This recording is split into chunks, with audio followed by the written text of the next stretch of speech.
House prices are unaffordable. Making friends outside of school feels nearly impossible, and it's hard to make a living when everyone's fighting for a piece of the pie. With so much of modern life completely out of our control, at least we can build some muscle. We can look in the mirror and tell ourselves we're doing something right. Because pretty much everyone works out now, getting a jacked physique is morphing from a rare achievement into a basic, controllable expectation. That expectation creates a lot of pressure. When beginners walk into a gym for the first time, they look around at all the muscular people and immediately panic. They assume that to look like that, they need to execute a flawless plan from day one, falling straight into an anxiety-driven optimization trap. They start asking a barrage of frantic questions. How many exact grams of protein do I need? What is the mathematically perfect workout split? Do I really have to train 6 days a week to see any results?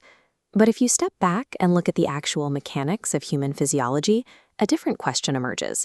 What if this entire hyper-optimized high-stress rabbit hole is entirely unnecessary?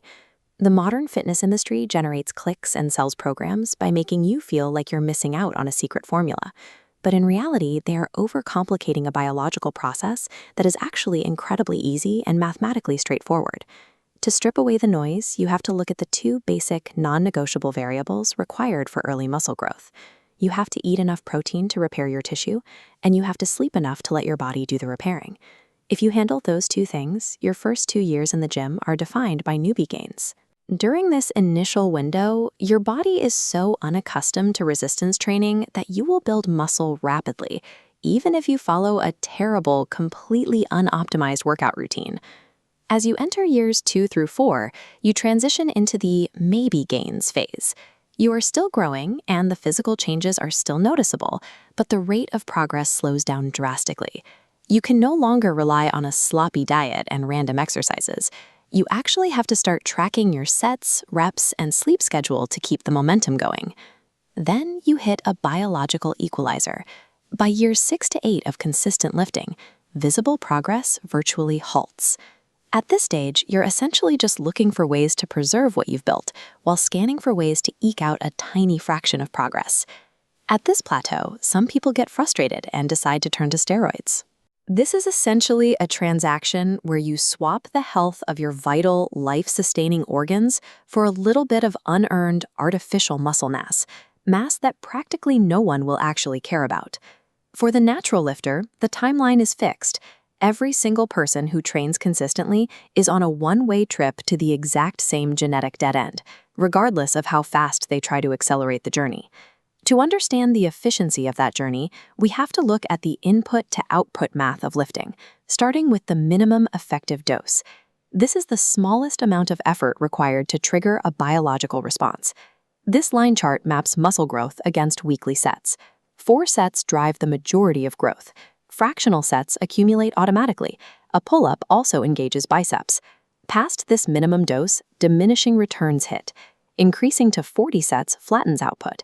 Extra effort yields microscopically less growth. Hyper-optimizing your workout volume doesn't build more muscle over your lifetime. It simply demands exponentially more effort for a fraction of a % of extra speed. When the final destination is the same for everyone, spending 10 times the energy to get there a few months earlier starts to look like a poor investment. Now, compare that biological reality to the behavior of the optimized lifter. This is the person doing 20 sets per muscle group, tracking every calorie, and exhausting themselves in the gym 6 days a week.